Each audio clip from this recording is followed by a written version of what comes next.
fazer o seguinte: a irmã tem lido a sua Bíblia, tem meditado em casa? Sim, tem sim. Então, vamos meditar no texto agora, vamos aproveitar que eu estou aqui, vamos buscar um versículo, vamos meditar na palavra.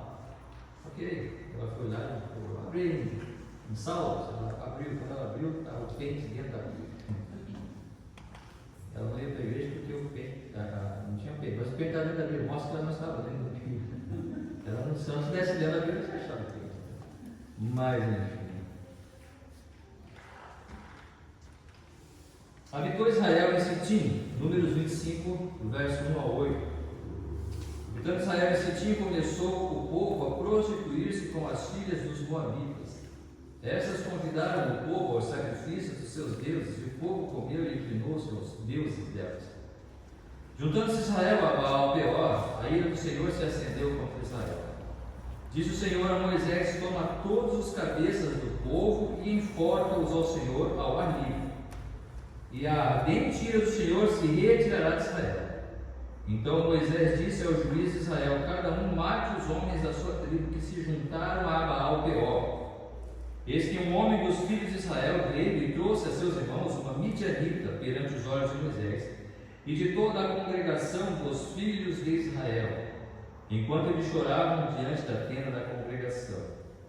Vendo isso, Finéias, filho de Eleazar, filho de Arão, o sacerdote, levantou-se do meio da congregação e, pegando uma lança, foi após o homem israelita até ao interior da tenda e os atravessou, ao homem israelita e à mulher, a ambos pelo ventre. Então a praga cessou de sobre os filhos de Israel. Durar mais uma vez? Obrigado, Pai, pela tua palavra. Somos a Deus para que possamos entendê-la e compreendê-la e aplicá-la em nossos corações. Pedimos a tua graça e a tua direção em nome de Jesus. Amém. Não sei se os irmãos já têm passado por esse texto, talvez com certeza, né, já têm tido conhecimento desta passagem, mas é uma passagem que traz para nós bastante reflexão. E a gente vem acompanhando a história do povo de Israel nesses domingos, né? Foi interessante que domingo passado eu falei bastante sobre o bezerro de ouro. A gente ficou, acho que uns 3 domingos parados ali no bezerro de ouro, né? Falando um pouco, meditando sobre aquelas situações ali. E domingo passado o pastor Guerra falou também sobre, ou pelo menos citou, né, a passagem do bezerro de ouro. Mas a gente vem caminhando, pensando nessa jornada do povo de Israel no deserto, e todas essas situações, é claro, eu não estou falando de todas as situações, mas aquelas que têm chamado a atenção. E aqui, o povo mais uma vez está caminhando, está na sua jornada, a hora eles paravam, como nós vimos, né?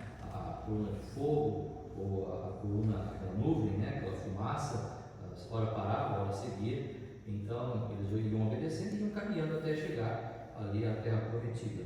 Não tinham chegado ainda, Arão já tinha morrido, Moisés vai morrer logo depois dessa situação aqui, mas você vai perceber que Arão já tinha morrido, e então Eleazar, filho de Arão, agora é o sacerdote. E nós vemos também Finéias, que é filho de Eleazar, outro sacerdote também, e vemos o zelo de Finéias no que diz respeito aqui a esta situação que se dá. Mas para que nós entendamos isso, pelo menos para entender bem aquilo que eu quero passar para os irmãos, é necessário que a gente volte a alguns capítulos anteriores, e a gente chega até o capítulo 22, eu não vou ler todo o capítulo, claro que não, para não ficar muito pesada aqui a nossa leitura, mas eu vou citar as situações, e se vocês, esses irmãos, têm interesse, se há alguma dúvida nessas passagens, alguma coisa que talvez faz tempo que eu não leio, eu vou dar mais uma vez, do capítulo 22 até o capítulo 24, são os capítulos que antecedem a situação que acontece ali no versículo do capítulo 25. E o que é que acontece aqui? Balaque, ele era um homem, no capítulo 22 você vai ver ali, né? Balaque, pelo menos no meu subtítulo está assim: Balaque envia mensageiros a Balaão. Balaque era o rei dos midianitas. E ele envia alguns mensageiros até Balaão. Creio que também vocês já ouviram falar sobre Balaão, da história de Balaão. Era um falso profeta, na verdade. Então, naquela ideia mística, alguns creem que era um profeta verdadeiro. Eu particularmente acho que não era verdadeiro, mas fica aqui a discussão, não é o momento, mas fica aí um assunto para uma próxima discussão, né? Então, a Balaque envia mensageiros para Balaão, porque Balaão tinha a fama de ser profeta, a princípio, um falso profeta. E sendo um falso profeta, eles tinham essa ideia, né, de que o profeta poderia jogar agouros, maldições sobre uma determinada pessoa ou nação, e esta pessoa ou nação não vir a prosperar. Então Balaque chegou no monte, e viu lá o povo de Israel acampado. Eita, agora esse povo vai chegar aqui e vai destruir tudo. Esse povo vai vir e vai acabar com a nossa nação. E então Balaque chama Abraão e diz ali no capítulo 22, versículo 2: Viu, pois, Balaque, filho de Zippor, tudo que Israel fizera aos amorreus. Moabe teve grande medo desse povo, porque era muito, e andava angustiado por causa dos filhos de Israel. Pelo que Moabe, versículo 4, pelo que Moabe disse aos anciãos de Midianita: agora lamberás na multidão tudo quanto houver ao redor de nós, como um boi lambe a erva do campo. Então no versículo 5 vai dizer: enviou ele mensageiros a Balaão, filho de Beor, a Petor. E então, o que é que eles queriam? Que Balaão viesse, esse falso profeta, Balaão viesse e amaldiçoasse o povo de Israel, para que o povo de Israel não tivesse sucesso nas suas empreitadas. Balaque sabia que eles já tinham conquistado algumas terras, alguns povos ali. A maneira como eles saíram do Egito, claro, isso aí ocorreu ainda que eles não tinham Instagram na época, mas claro que as notícias correm. Na verdade, eles já sabiam como que Deus protegeu eles no deserto, como que Deus salvou o povo do faraó, né? Então ele queria realmente ver Israel acabado. Ele chama então Balaão e diz: olha, vem aqui e dá um jeito para nós aqui, amaldiçoa esse povo. Porque a ideia de maldição é o quê? Quando o profeta amaldiçoar, eles não vão conseguir vencer as suas batalhas, eles vão perder, eles vão morrer, vão reduzir o número do povo, a sua alimentação vai faltar pela maldição que vai se dar, e então nós podemos até guerrear contra eles e vencê-los. O fato, irmãos, que é que Balaão, aí vocês sabem também da história da mula, né, que Balaão não quis ir, aí Deus mandou que ele fosse, aí ele estava montado na mula, e a mula apertou ali o pé dele contra o muro, e ele então chicoteia a mula, né, e aí a mula fala para ele: eu sigo a você há tanto tempo, eu alguma vez fiz dessa forma? Ele: não, alguma coisa errada está acontecendo aqui, né, Balaão? E aí era Deus falando através da mula, para que Balaão entendesse, compreendesse que alguma coisa estava errada, porque na verdade o intuito de Balaão era, na verdade, ir lá até Balaque e ganhar os prêmios, os presentes que Balaque, o rei dos midianitas, tinha para dar. Mas enfim, acabou que Balaão foi. E aí vai contar essa história aqui no capítulo 22, né? Capítulo 23, então, Balaão vai até o monte, e ele então começa a proferir as suas palavras. E no versículo 7 do capítulo 23, ao invés de maldição, Balaão começa a proferir bênção. E ele faz isso, primeira vez, no capítulo 23, no versículo 18 do capítulo 23, ele abençoa mais uma vez a Israel. E no capítulo 24, a partir do versículo 3, Balaão abençoa mais uma vez o povo de Israel.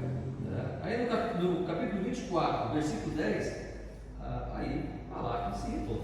Falou: rapaz, eu te chamei aqui para amaldiçoar esse povo, você só abençoa. Versículo 10, então, no final vai dizer: chamei-te para amaldiçoares os meus inimigos, porém agora já 3 vezes somente os abençoaste. Agora, pois, vai-te embora para a tua casa. Eu dissera que te acumularia de honras, mas eis que o Senhor te privou delas. Então Balaão disse a Balaque, versículo 12: não falei eu também aos teus mensageiros que me enviaste, dizendo: ainda que Balaque me desse a sua casa cheia de prata e ouro, não poderia traspassar o mandado do Senhor, fazendo de mim mesmo bem ou mal, o que o Senhor falar, isso falarei. Então Balaão não amaldiçoa, mas ele abençoa o povo de Israel. E por quê, irmãos? Sabe por quê? Porque o povo de Deus é um povo além de maldições. O povo de Deus, o povo de Deus, né? Efetivamente, aquele povo que já entende-se que se passou por todos aqueles indivíduos passaram pelo processo de se tornar membros da família de Deus ou do corpo de Cristo. Não há maldição sobre essas pessoas. E voltando para trás, o povo de Israel, Deus mesmo já havia prometido que ele seria o protetor daquele povo. Portanto, não há nenhuma condenação. Se nós olharmos, por exemplo, para Salmo 121, Salmo 121, de 4 a 6.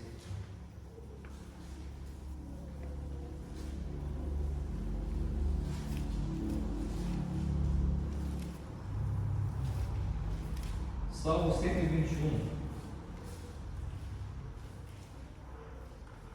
de versos 4 ao verso 6. Eu vou ler a partir do versículo 1. Eleva os olhos para os montes, de onde me virá o socorro? O meu socorro vem do Senhor que fez o céu e a terra. Ele não permitirá que os teus pés vacilem, não dormitará aquele que te guarda. É certo, versículo 4, né? É certo que não dormita, nem dorme o guarda de Israel. O Senhor é quem te guarda, o Senhor é a tua sombra, a tua direita. De dia não te molestará o sol, nem de noite a lua. Ou seja, nós estamos aqui dentro de uma promessa que o Senhor faz ao povo de Israel, e ele faz isso desde que ele chama Abraão, quando ele fala que Abraão haveria de ser pai de uma grande nação e queria herdar as suas promessas. Logo, Deus está dizendo: olha, não haverá nenhuma condenação. Nós vimos isso, mesmo depois do bezerro de ouro. Deus fala para o povo, olha, fala para Moisés, fala para Arão: peguem o povo, que já tinha havido a disciplina por causa do bezerro de ouro. Agora vocês saem daqui e vocês vão para a terra, e eu vou com vocês. Eu só não vou estar no meio de vocês, mas eu vou estar indo com vocês. Eu não vou no meio de vocês para não consumir esse povo, porque esse povo é um povo de dura serviço. Lembram disso? Mas eu vou com vocês e eu vou proteger até vocês chegarem lá. Ou seja, era a promessa de Deus. Não havia nada que Balaão falasse. Mesmo que Balaão fosse desobediente a Deus e ele falasse uma maldição, nada poderia afetar o povo de Israel. Por quê? Porque Deus mesmo já tinha dito que haveria de proteger aquele povo. E não é verdade também com relação à igreja? E não é verdade também com relação a nós, que já estamos em Cristo Jesus? Não há condenação que possa afetar-nos, não há qualquer tipo de maldição que possa vir sobre nós e que possa afetar a sua fé. Irmãos, eu não sei se é um povo mais amaldiçoado do que o povo crente. E, pastor, o senhor quer dizer? Opa, vou explicar, né? Esses dias nós estávamos na sala dos professores. Esses dias eu fui criticado, né? Porque, pastor, o senhor deve não usar tanto os seus exemplos, né, na pregação. Eu falei: rapaz, eu vou usar o exemplo da minha vida, né? Se na sala de aula ou na sala dos professores em conversa, esses exemplos servem para uma ilustração clara ali na minha meditação, na minha preleção, claro que eu vou usar, né? Mas era só para alguma crítica, né? Só para confundir a cabeça. Mas então nós estávamos na sala de aula, na sala dos professores, e estávamos falando sobre a questão de relacionamento, né? Família e tudo mais. E aí eu citei a coisa de Efésios capítulo 5 sobre a submissão feminina. E aí a coisa fica feia, né? Muitos professores, né? E eles estavam explicando ali uma situação, como é que funciona o nosso processo, né, na igreja, como igreja, que somos homens, né, que tem a prioridade no trabalho, né? Aí uma professora: mas como assim as mulheres? Eu falei: não, nós temos, né, os homens têm a prioridade no trabalho, no sentido de que Deus colocou. Não, mas isso aí está errado. Vocês precisam mudar, vocês precisam modernizar, né? Isso aí é muito antigo. Eu falei: não, tudo bem, você não é obrigado a crer na Bíblia. Não, né? Eu creio na Bíblia, só tem que modernizar.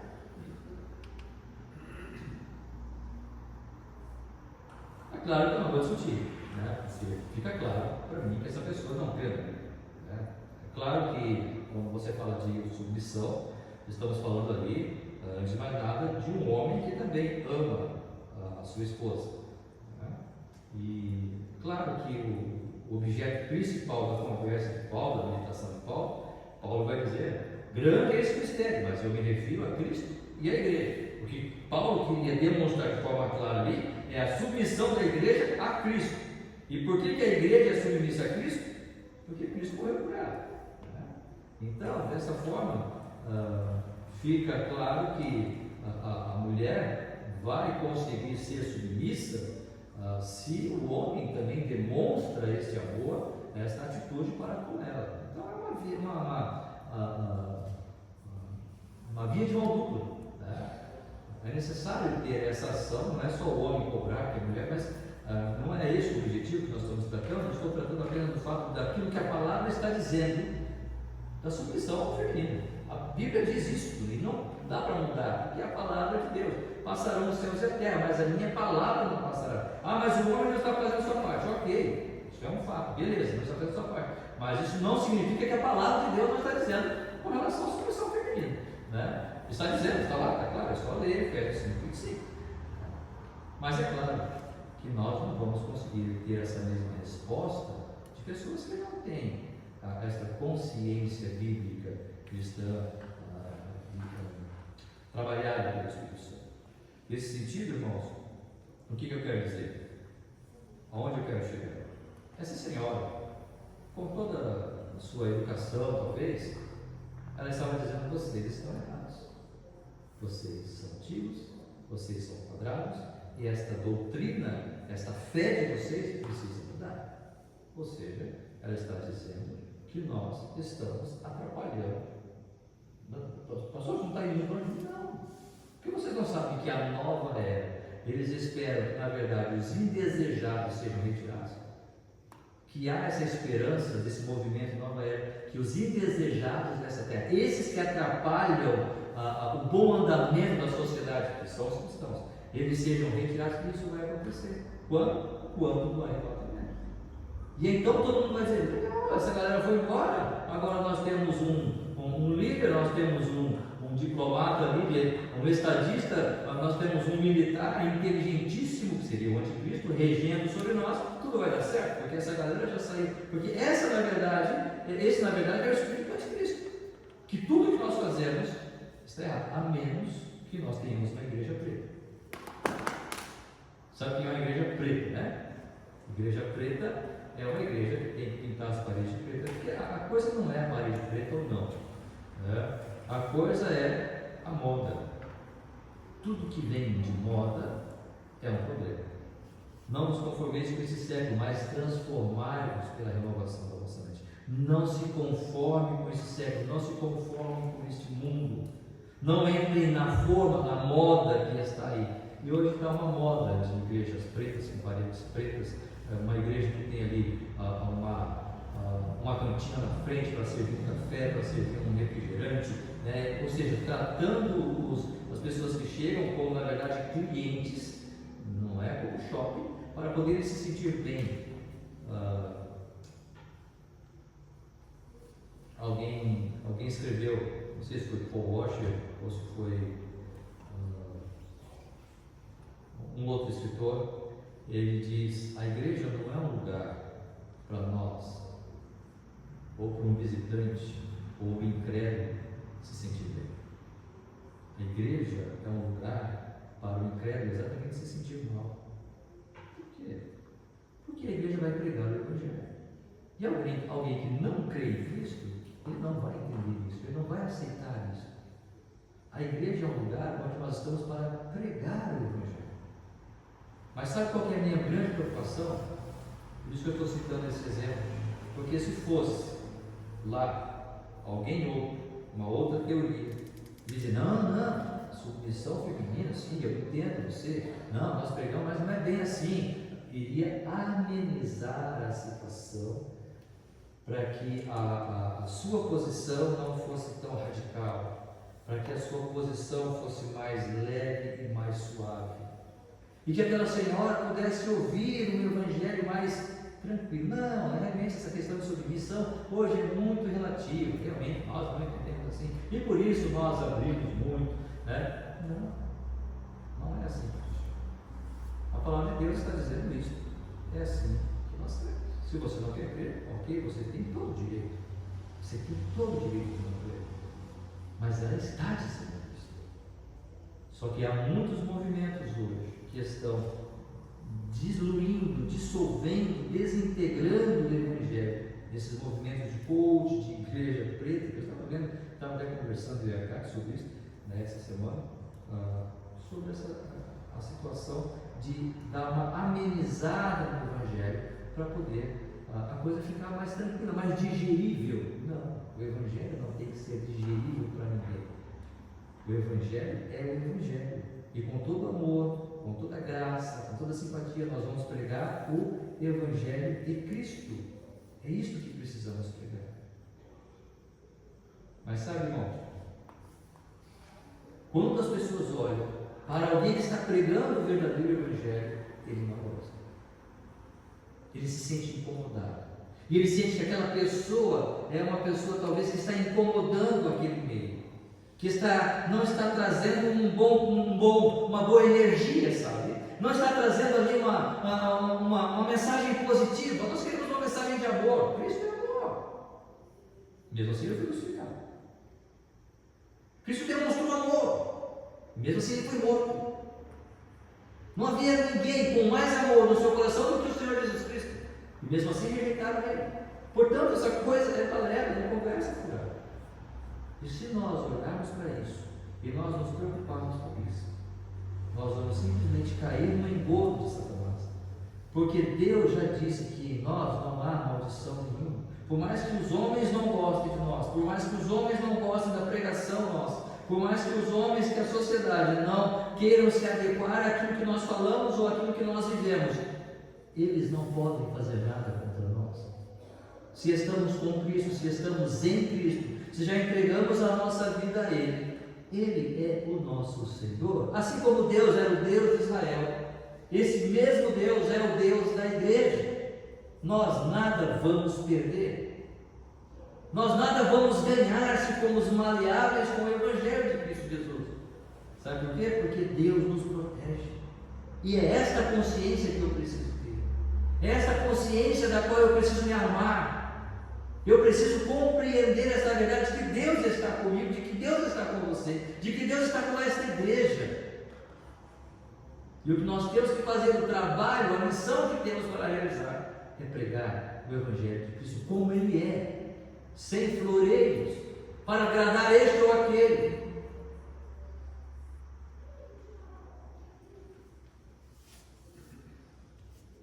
Sabe por quê? Porque um dia nós pensávamos assim também. Uma Vernice, eu me lembrei do testemunho dela do domingo passado, que a irmã dela, né, vinha e pregava o Evangelho. É isso mesmo? Gostava? Era legal? Não. A primeira vez que você ouve o Evangelho, você não gosta, você se incomoda. Mas hoje ele não está aqui. E quantos de nós, talvez a primeira vez que ouvimos, que cara chato, né? Eita, tivemos um teatro semana passada aqui, né? Lá veio o Jonas, né?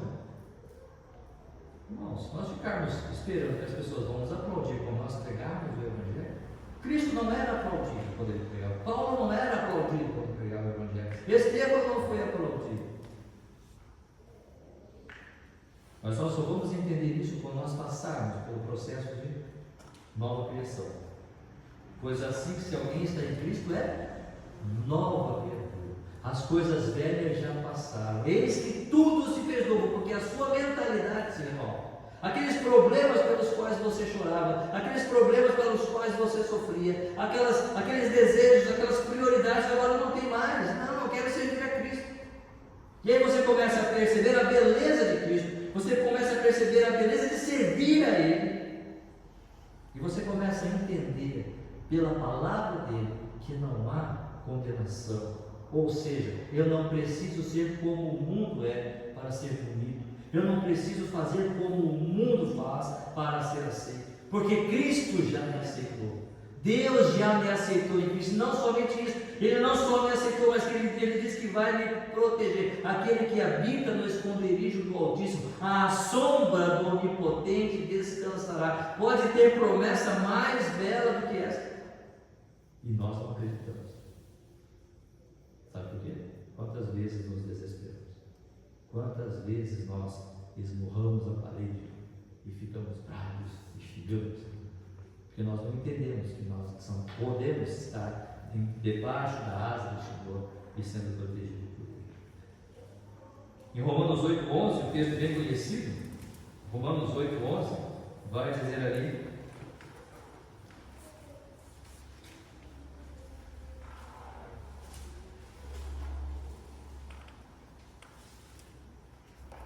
se habita em vós o Espírito daquele que ressuscitou a Jesus dentre os mortos, esse mesmo que ressuscitou a Cristo Jesus dentre os mortos, vivificará também o vosso corpo mortal, por meio do seu Espírito que em vós habita.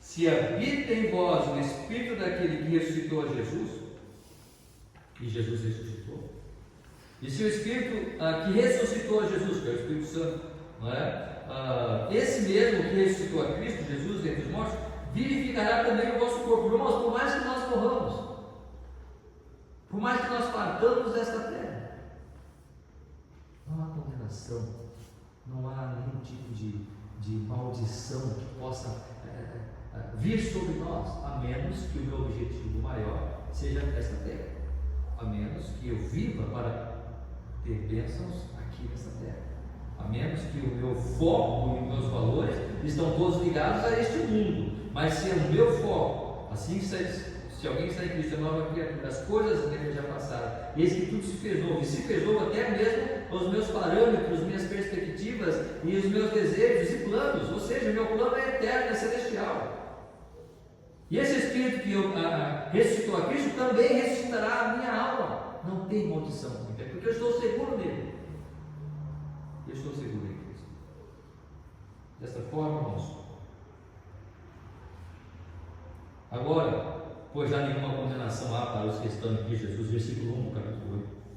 Porque a lei do Espírito da vida em Cristo Jesus se livrou da lei do pecado e da morte, porquanto que fora impossível a lei do que estava enferma pela carne. Isso fez Deus enviando o seu próprio Filho em semelhança de carne pecaminosa, e no tocante ao pecado, e com efeito condenou Deus na carne o pecado, a fim de que o preceito da lei se cumprisse em nós, se não andamos segundo a carne, mas segundo o Espírito. Porque os que se inclinam para a carne cogitam das coisas da carne, mas os que se inclinam para o Espírito das coisas do Espírito. Porque o pendor da carne dá para a morte, mas o do Espírito para a vida e paz. Por isso o pendor da carne é inimizade contra Deus, pois não está sujeito à lei de Deus, nem mesmo o pode estar. Versículo 9: Vós, porém, não estáis na carne, mas no Espírito, se de fato o Espírito de Deus habita em vós. E se em alguém não tem o Espírito de Deus, esse tal não é dele. A pergunta: você é dele? Você pertence já a Cristo? Você já passou por esse processo? E assim, se alguém está em Cristo, é nova criatura. As coisas velhas já passaram, a Escritura se fez novo. Este é o Evangelho. Você já está nele, você já entregou a sua vida a ele. Você já disse: sim, eu sei, eu tenho tentado viver a minha vida, levar, fazer os meus planos, mas não tem dado certo. Eu quero receber a Cristo como Senhor da minha vida. Eu quero que Ele me dirija a partir de agora. Você já tomou essa decisão? Se não, faça isso. Faça isso para que o Espírito de Deus habite em seu coração e você possa ter a certeza absoluta que não haverá nada que possa acontecer agora, amanhã, depois, daqui um mês, toda a ansiedade, toda a perturbação, toda a inquietação que esse mundo nos traz, vai dizer: Senhor, eu entrego nas tuas mãos. O Senhor é Senhor de todas as coisas, inclusive da minha vida.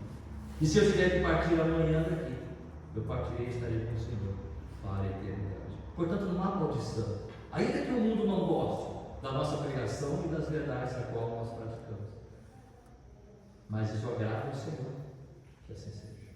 Sabe qual é o problema?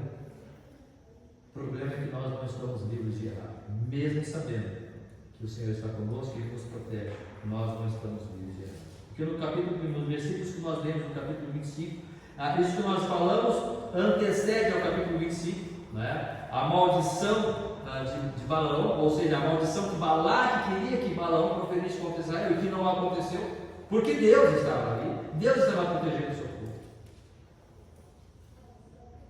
Mas sempre tem uns caminhos, né? O ser humano sempre encontra os seus caminhos. Israel é diferente. A gente vê quão grave era a situação espiritual daquele povo.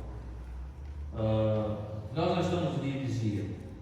Nós vemos aqui então, no versículo 1, capítulo 25, habitante de Israel e Sitim, começou o povo a prostituir-se com as filhas dos moabitas. Estas convidaram o povo ao sacrifício dos seus deuses, e o povo comeu e inclinou-se aos deuses delas. E aí Deus se ira, porque mesmo que Balaão fosse lá e amaldiçoasse o povo, Deus disse: essa maldição não vai cair sobre o povo. Pode ficar tranquilo. Por isso Balaão não amaldiçoou. Mas sabe o que Balaão fez? Olha, Balaque, faz o seguinte: esse povo não vai cair com você, mas pega esses homens, os filhos deles, leva lá para junto com as filhas dos midianitas, faz um intercâmbio aí, tá? Faz, sei lá, um retiro juntos aí, né? Israelita, midianita, faz um futebolzinho, depois um churrasquinho, né? Nada contra futebolzinho, churrasco, né, irmãos? Mas tem algumas estratégias aí para você juntar esse povo aí. Por que você vai ficar bravo, né? Israel, midianita, entendeu? Faz uma junção aí, contra Deus é amor, não é? Faz um churrasquinho, um futebolzinho, um vôlei, um negócio, e aí junta esse povo aí. Daqui a pouco esses meninos aqui, os rapazes, vão olhar para mim e dizem: opa, né? E aí vai gostar, vão casar e vai dar tudo certo. E foi assim que aconteceu.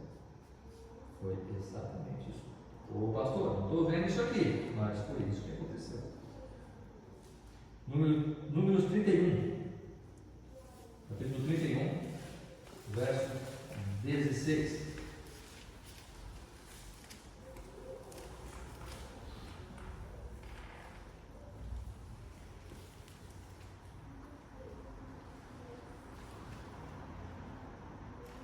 Diz assim, vamos ler a partir do 15. Disse-lhes Moisés: deixastes viver todas as mulheres? Eis que estas, por conselho de Balaão, fizeram prevaricar os filhos de Israel contra o Senhor, no caso de Peor, pelo que houve a praga entre a congregação do Senhor. Perceberam o que Moisés está dizendo? Vocês deixaram as mulheres viver, porque foi através das mulheres que o povo prevaricou e começou a adorar e se prostituir lá no Deus, com Deus Baal Peor. Versículo 2 do capítulo 25: estas convidaram o povo ao sacrifício dos seus deuses, e o povo comeu e inclinou-se aos deuses deles.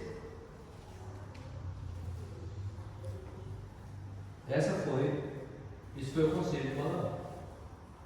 Balaão não pôde amaldiçoar, mas ele pode dizer assim: olha, vem aqui, faz assim, faz esse esquema. E aí, então o povo, Balaque começou a fazer ali uma certa amizade e começou a jogar as suas jovens para os jovens do povo de Israel. E dá-se o problema aqui. Porque o povo de Israel, ao invés de olhar para a sua situação e agradecer a Deus pela provisão que ele tinha dado, eles simplesmente caíram no pecado. Tem uma situação aqui, no versículo 6. Eis que um homem dos filhos de Israel veio e trouxe a seus irmãos uma midianita perante os olhos de Moisés e de toda a congregação dos filhos de Israel, enquanto eles choravam diante da tenda da congregação. Então, este homem, ele é narrado depois no versículo 14. No versículo 14 nós temos o nome deste homem e desta mulher. O nome do israelita que foi morto com a midianita, era Zinri, filho de Salu, príncipe da casa paterna dos simeonitas, da tribo de Simeão. Versículo 15: o nome da mulher midianita que foi morta era Cosbi, filho de Zur, cabeça do povo da casa paterna entre os midianitas, ou seja, status. Você tem um homem da casa de Simeão, da tribo de Simeão, príncipe de Simeão, um homem importante que tinha um status, e ele vê a filha de um outro príncipe de uma outra casa importante dos midianitas, e eles se casam. Não era a permissão de Deus, não foi isso que Deus falou. Mas duas famílias importantes, com status importantes, vamos se unir. Eu tive aqui o zelo de buscar o significado dos nomes. O nome de Zinri significa celebrado. Zinri, celebrado. Você tem o nome Zinri, significa celebrado. E ele se casou com Cosbi. E Cosbi significa volúpia. Vocês têm alguma coisa a ver. Né? Volúpia. Sabe o que é volúpia? Um desejo muito forte pelas coisas da carne. Concupiscência. Ou seja, celebrando a volúpia. Zing, celebrado. Cosme, volúpia, celebrando. É possível que quando o pai de Zing colocou o seu nome celebrando, ele tinha na mente celebrando a Deus, Deus dos israelitas, Deus dos hebreus. Mas ao invés de usar o seu nome para celebrar a Deus, ele casa com uma mulher que chama-se volúpia. Imagine uma mãe colocar o nome da filha de volúpia, né? É porque a sociedade, aquela cultura, é realmente uma cultura baixa, é uma cultura realmente podre. Não há nada de moral ou espiritual. Como o povo de Israel pode se unir numa situação dessa? Só de ouvir o nome você já se preocupa. Opa, peraí, como assim? Não é? Seu nome é volúpia.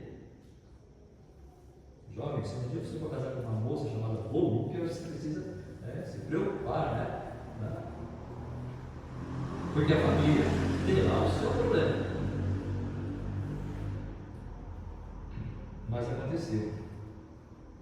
Porque essa era a fraqueza do povo. O Balaão sabia. E Satanás usou o Balaão para falar sobre isso. E Deus, irmão, vai falar sobre isso lá em Apocalipse. Apocalipse capítulo 2, versículo 14. Perceba que isso não é um problema só do passado. Apocalipse 2, 14.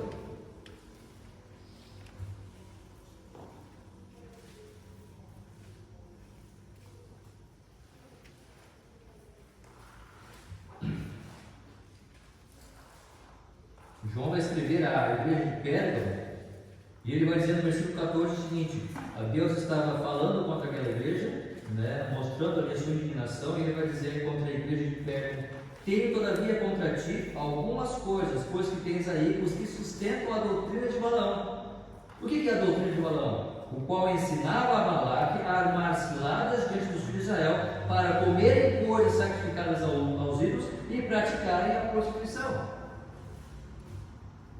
Isso não é só coisa do passado, do Velho Testamento. Lá na igreja de Pérgamo, João está escrevendo para por causa do problema que estava acontecendo lá, no futuro.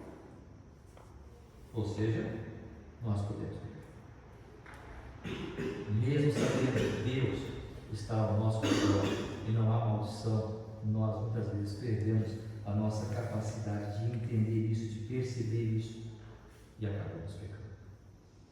Mas graças ao nosso Deus, que Deus suscita um Jefté. Lembra de Jefté, capítulo 25 de Números?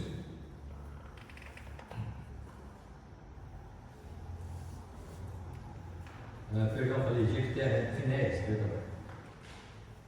Eis que um homem, versículo 6, né? Então, versículo 7, vendo isso, Finéias, filho de Eleazar, o filho de Arão, o sacerdote, levantou-se do meio da congregação e, pegando uma lança, foi após o homem israelita até o interior da tenda e os atravessou ao homem israelita e à mulher, a ambos pelo ventre. Então a praga cessou de sobre os filhos de Israel.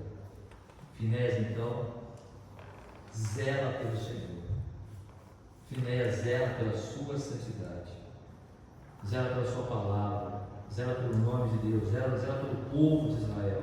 Ele pega uma lança, talvez para nós ocidentais, para nós que vivemos nesta época, até nós imaginarmos uma situação dessa é complicada, né? Alguém pegar uma lança e ir lá e matar alguém só porque ele casou com uma mulher de outra nação. Cara, que negócio é esse? Mas a realidade daquele momento, daquele contexto, era exatamente isso. E Deus pedia esse tipo de zelo, Deus pedia esse tipo de exclusividade dele, Deus pedia esse tipo de procedimento ao povo. Separação, santidade.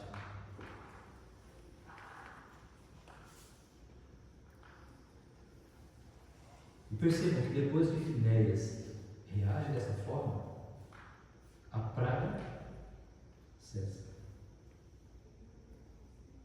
Deus suscita alguém para libertar o povo, para fazer com que aquela praga cesse. Qual é a praga do ser humano hoje? Senão, pecado. O pecado que está sobre nós. E ninguém, por mais que possa fazer ou realizar, pode se livrar disso. Ninguém, por mais que ore, que chore, que vá à igreja, que participe de ministérios, ninguém pode se livrar dessa praga chamada pecado. A não ser quando ele entrega a sua vida ao Senhor Jesus Cristo. E a penalidade daquele pecado já não está mais sobre ele. A penalidade daquele pecado já não está mais sobre a sua vida. Deus livra-nos de toda e qualquer maldição que o pecado pode estar trazendo sobre nós. Nós olharmos, por exemplo, para Gálatas 3,13. Gálatas 3,13.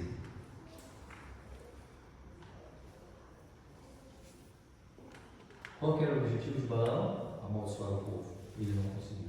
Mas mesmo assim criou uma estratégia para fazer o homem pecar, para fazer com que Israel pecasse. E Deus então chama Finéias e faz com que ele, de alguma forma, acabasse com a sua ação àquela praga, ou os efeitos daquele pecado do povo, de estar se envolvendo com povos de outra nação.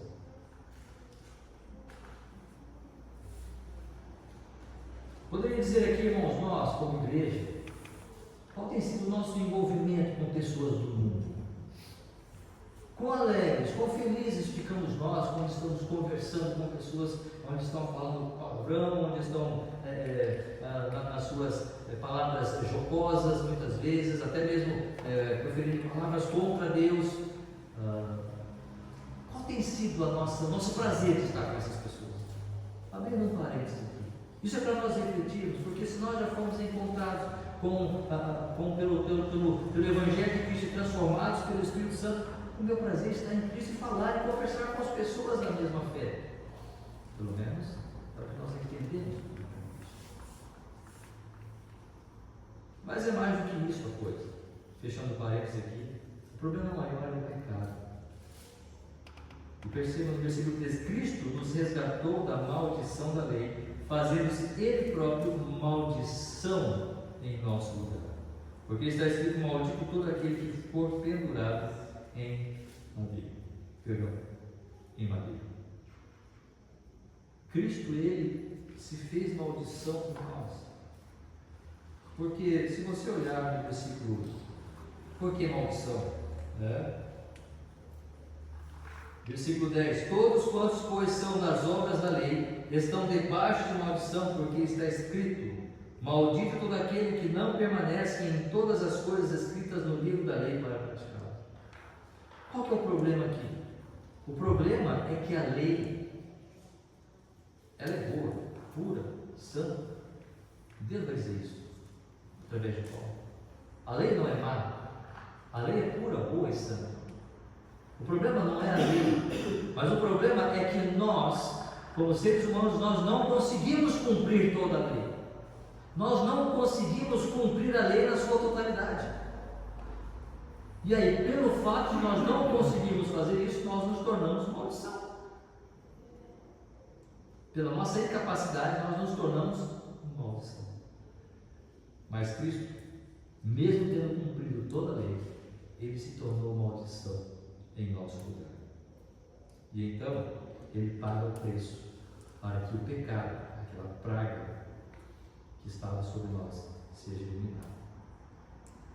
Ele, com a sua cruz, Ele fere a cabeça da serpente, para que nós possamos ter liberdade de dizer: agora eu sou de Cristo. Assim como Finéias pegou uma espada e matou aquele homem, matou aquela mulher, para dizer: o pecado a partir de agora está eliminado do povo, a praga, o efeito dessa praga parou e cessou. Aqui o Senhor Jesus Cristo realiza o seu trabalho, a sua espada contra o pecado, contra Satanás. Ainda que ele não está morto, mas ele já está vencido. Profeticamente ele já está vencido, já está derrotado. E nós sabemos disso porque Apocalipse fala isso. E podemos crer nessa verdade, porque ele pagou esse preço. E para terminarmos, 1 de Pedro, capítulo 2, 24, só para nós terminarmos aqui o nosso pensamento. 1 de Pedro 2, 24, vai dizer o seguinte: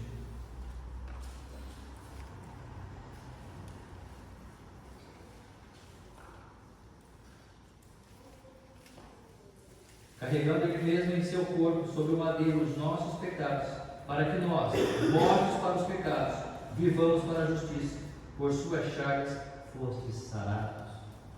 Ele, Cristo, morreu por nós, carregou no madeiro os nossos pecados, todas as nossas transgressões, todas as nossas maldições que o pecado trazia sobre nós.